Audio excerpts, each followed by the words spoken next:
Olá, bem-vindo a mais um vídeo.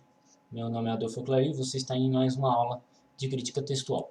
Bom, sem lenga-lenga, nós vamos entrar no método de crítica textual. Ele vai mencionar que a crítica textual existe desde antes do Novo Testamento, então não é uma área específica do Novo Testamento. Apesar que eu acredito que a maior parte das pessoas que mexem com crítica textual são religiosos. Por quê? A crítica textual envolve a Bíblia, e tem muita gente interessada na história da Bíblia, da reconstrução do texto original. Vou fazer uma pergunta básica aqui. Quantas Bíblias você tem na sua casa? Quantas cópias de Ilíada, de Homero ou da Odisseia você tem? Quantas versões de Odisseia você tem? Sacou onde que eu quero chegar? Então, a maior parte das pessoas, elas fazem num grau maior ou menor a crítica textual. Seja numa comparação de tradução bíblica, ou seja no nível que a gente faz mesmo, comparando o manuscrito grego, imprimindo códexes e por aí vai. Ok? Então aqui a crítica textual, ela existe desde 274 aqui com Zenodato de Éfeso, que fez uma comparação de muitos manuscritos da Ilíada, da Odisseia, com a finalidade de restaurar o texto original. Então, beleza, basicamente isso, ela não é específica da Bíblia, tá? E aqui ele vai mencionar alguns textos. Por exemplo, ele vai mencionar aqui o trabalho aqui, ó, vamos pegar aqui, alguns poucos manuscritos trazem a variante Jesus Barrabás. Então você vai ter manuscrito grego que vai trazer Jesus Barrabás, que é o Codex Y, Teta e o Efraimita, trazem a variante Jesus Barrabás, para Mateus 27:16. Enquanto que quase a totalidade dos unciais e a maioria dos minúsculos trazem simplesmente Barrabás. Quer dizer que a grande maioria dos manuscritos não trazem Barrabás. Orígenes, um pai da igreja, rejeitou a variante Jesus Barrabás em defesa da simples forma Barrabás, justificando que o nome de Jesus não podia ser aplicado a alguém que praticasse o mal. Esse argumento não parece de muito peso. Tem uma outra variante também, que é João 1:28, que aparece outra variante, Betânia e Betábara. Então você tem manuscrito que traz Betânia e manuscrito que traz Betábara. A crítica textual crê que a forma primitiva seja Betânia, e algum copista, achando difícil a harmonização geográfica, alterou para Betábara. Orígenes defendeu para o lugar do batismo de João, Betábara, fundamentando-se na geografia e na etimologia. O manuscrito sinaítico, o Codex Sinaíticos, e a King James trazem Betábara. Vicente, em Word Studies New Testament, diz que a correta variante é Betânia, e não a Betânia, não a Betânia de João 11:18, mas uma desconhecida vila, acrescentando-se que era comum dois lugares terem o mesmo nome, como as duas Betsaidas, Marcos 6:45, João 1:44, duas Cesareias, Mateus 16:13, Atos 8:40, e as duas Antioquias, uma na Síria e outra na Psídia. Vai mencionar São Jerônimo, né? Menciona São Jerônimo aqui, né? Julgando de acordo com os padrões modernos, São Jerônimo, quinto século, né? Quarto e quinto século, foi um crítico textual mais sagaz do que Orígenes. Bem consta de variantes e textuais que aparecem na transcrição dos manuscritos. Porque esses caras, eles comparavam, eles tinham acesso a vários manuscritos, né? Entendeu? Então, e por aí vai. Então, por exemplo, ele tem aqui, ó, 1 Coríntios 15:51, indicando que preferia a variante: todos dormiremos, mas nem todos seremos transformados, né? Olhando para o aparato crítico de um Novo Testamento grego, inteiramos de que assiste razão a São Jerônimo, porque o manuscrito, o Codex Sinaítico e alguns outros trazem: todos dormiremos, nem todos seremos transformados. O problema principal é que esse verso parece ser de ordem diferente das palavras na frase, altera seu sentido. Um outro também, Santo Agostinho, tá? Santo Agostinho. Então, ao longo dos séculos, você sempre teve pessoas preocupadas com o texto grego, com a transmissão do texto, né? Pessoas sinceras. Não estou dizendo aqui que eu concordo com a teologia deles em 100%, mas sempre teve. A história sempre mostrou que existiram homens preocupados com o texto bíblico. Aqui vai mencionar alta e crítica, a alta e baixa crítica. Tem que se tomar cuidado que a alta crítica não se refere a simplesmente questionar o texto, tá?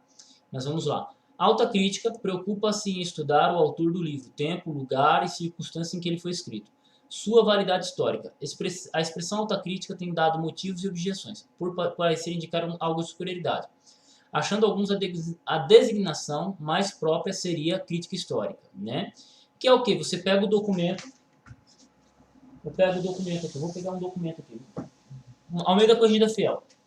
Eu tenho a versão de 2007, publicada pela Sociedade Bíblica Trinitariana, impressa no Brasil. tá?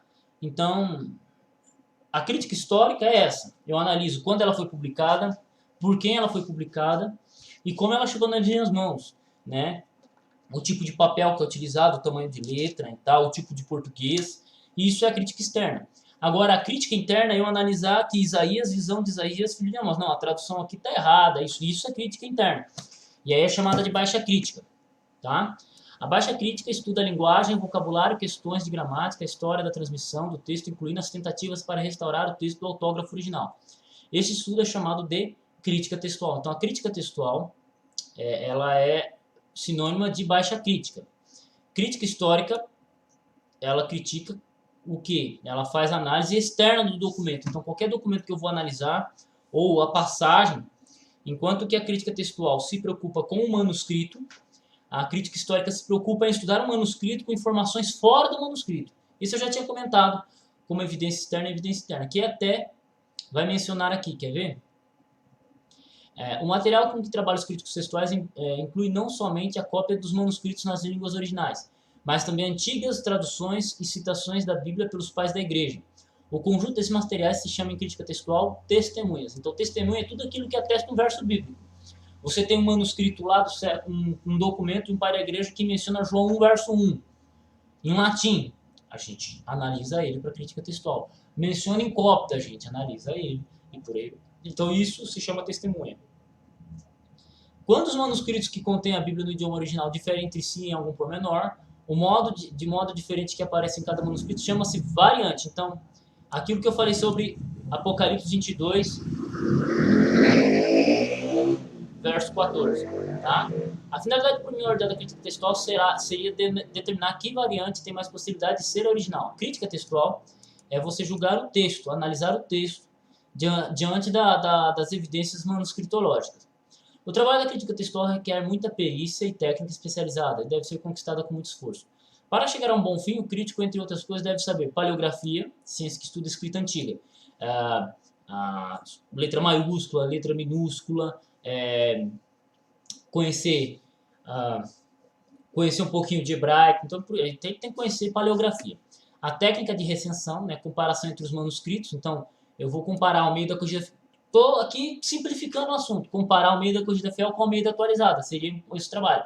Só que aqui, no caso, a recensão ela é muito mais, eu acho que ela é muito mais profunda, porque você tem que comparar o texto grego e não o texto tradução. Tradução é natural ter variante. Ser perito em examinate, o processo de seleção de variantes nos manuscritos. Como proceder a uma escolha judiciosa dentre as variantes? Como fazer essa distinção? A crítica dispõe de dois critérios diferentes, embora necessariamente simultâneos e interdependentes: a crítica externa e a crítica interna. Esses critérios são também denominados evidências externa e evidência interna, né? A crítica externa e a crítica interna. Então, evidência externa e evidência interna. A evidência externa, ela lembra muito a alta crítica, que é estudar o documento fora dele. E a evidência interna é a análise gramatical, variante interna, qual possibilidade o autor de usar essa palavra tinha mais. Então tem todo esse estudo que vai... A evidência interna vai quase que para dentro da exegese. Enquanto que a evidência externa, ou a crítica histórica, ela se preocupa em se perguntar como o documento chegou até você, como se chegou nessa conclusão, a evidência interna, ela já trabalha praticamente com a exegese. Você vai trabalhar gramática, possibilidade, uso de palavras e por aí vai. Tá? Então, a própria evidência externa vai ser explicada aqui. A idade do manuscrito, né? Quanto mais antigo o documento, menos viciado deve estar pelos copistas, que nem sempre é verdade. Pode também acontecer que manuscritos modernos sejam cópias de outros antigos manuscritos que desapareceram. O manuscrito do século VI pode ter sido copiado de um manuscrito do século IV, ou até século II ou século III. A família a que o manuscrito pertence, os manuscritos e versões foram classificadas em grupo para facilitar sua leitura e interpretação. O mais importante na crítica textual externa é reconstruir tanto que possível a história dos diferentes estados do texto, agrupando os documentos semelhantes, procurando saber por que teriam se tornado diferentes. É um trabalho difícil, porque não foi possível ainda reunir todos os documentos necessários para chegar a uma obra satisfatória. Terceiro, o número de manuscritos que apresentam variante. Este é um número que tem valor relativo, desde que o princípio clássico seja non numeratur sed punteratur, não pode ser esquecido. Evidência interna. É a que procura o estilo, contexto, harmonia, sempre considerar a base aramaica do ensino de Jesus, não esquecer adverte os itens da precedência do Evangelho de Marcos, né? E por aí vai, né? Então você tem aqui algumas coisas que praticamente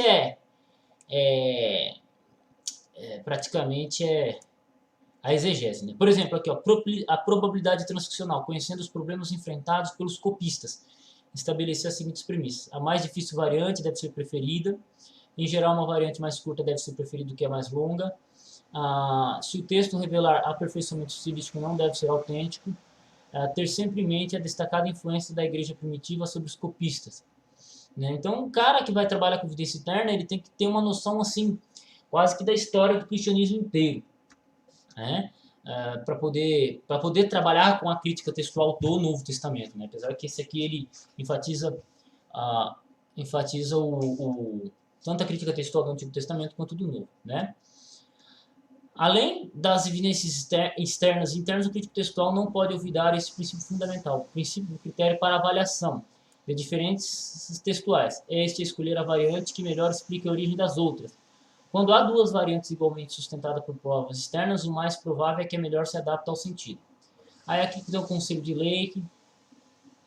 Ele vai mencionar as 3 testemunhas celestiais em João. Que testemunhas são essas? Aqui é a Almeida atualizada, tá? Almeida atualizada, segunda edição. Olha que interessante, ó. Tá entre colchetes essa variante aqui, ó. Tá vendo?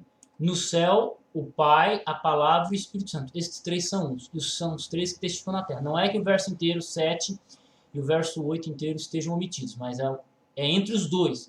Essa sentença aqui entre os dois não consta nos manuscritos mais antigos e nem na maioria dos manuscritos. Então não tem atestação manuscritológica. Vamos explicar isso já. Olha que ele vai falar assim, ó. Essa passagem se encontra nas edições clementinas da Vulgata, na Poliglota Complutensiana, na terceira edição de Erasmo, e por isso ela aparece também nos textos de Estevão, Beza e Eusebio. Contra a sua legitimidade, pode-se dizer, nenhum manuscrito grego da data anterior ao século XV a contém. Não vem em muitos manuscritos cursivos, né? Cursiva é letra minúscula. Uncial é maiúsculo, cursivo é minúsculo. Entendeu? Não vem no alexandrino, no sinaítico e no vaticano. Aqui a letra hebraica não aparece, é um Aleph, é o Codex Aleph aqui. A falta em todas as versões antigas, exceto na latina. Então preste atenção.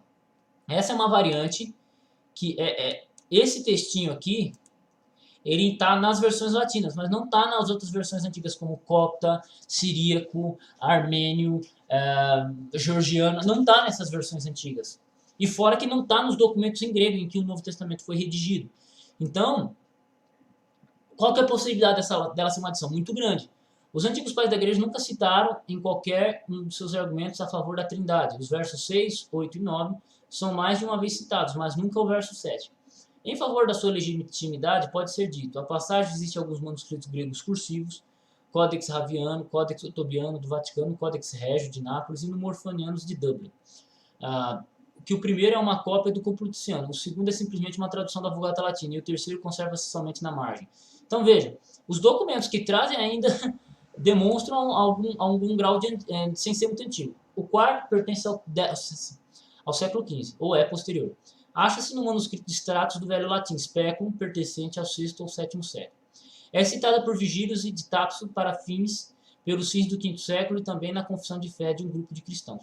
Apresentou-se em 484 e que pertence à história das perseguições dos vândalos na época. F.H. Scrivener foi um cara que editou a Coma Joanina, né?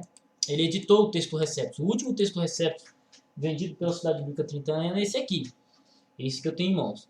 E ele mesmo fala aqui, ó: não hesitamos em declarar nossa convicção de que as palavras em questão não foram escritas pelo autor da Epístola de São João, mas que foram colocadas como piedosa e ortodoxa anotação na margem do verso 8. Depois foram dessas transportadas para o texto nos exemplares latinos da África. Então, com uma variação que foi colocada nas versões latinas e do latim foi repassado para o grego, em 2 ou 3 códex gregos, penetrando depois no texto primitivo, lugar que não lhe pertence legítimo direito. F.H. Scrivener, tá?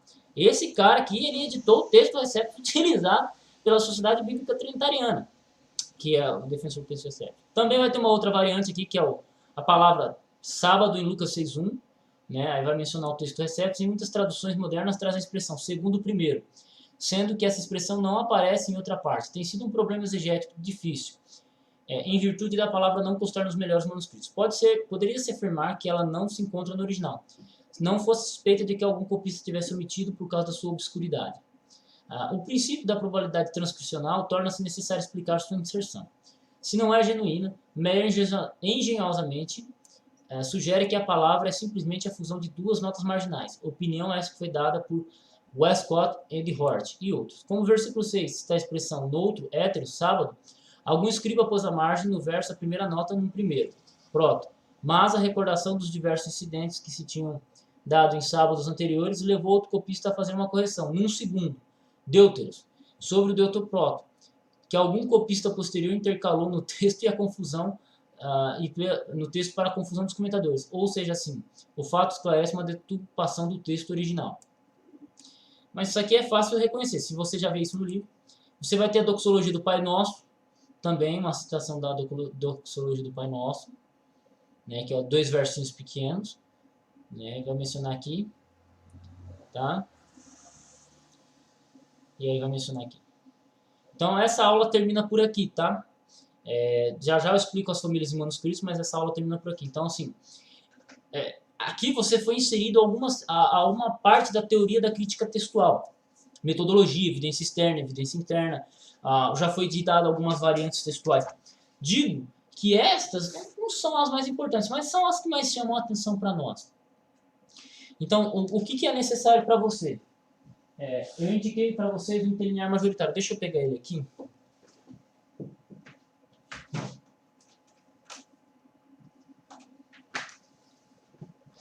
Essencialmente, eu posso indicar para vocês fazerem comparação de manuscritos essas duas obras. O Novo Testamento Interlinear Majoritário e a Quinta Edição Revisada. Este aqui é vendido pela editora Cultura Cristã. E este aqui ele é vendido pela Sociedade Bíblica do Brasil. Este aqui ele traz com todas essas variantes que foi mencionada no livro, ela traz. Para você ter noção, isso aqui é texto, e daqui para baixo, da linha grossa para baixo, ele é variante textual. Variante textual com manuscrito, citação e por aí vai. Então, é muito importante que você tenha isso, tá? Na próxima aula a gente adentra. Então, assim, é importante que você compre esses 2 Novos Testamentos gregos. Um, para te auxiliar na leitura e no estudo. E o outro, porque ele traz muitas informações concernentes ao texto, tá? Então, Deus abençoe seus estudos. Fiquem com Deus. Até o próximo vídeo. Tamo junto no campo de batalha.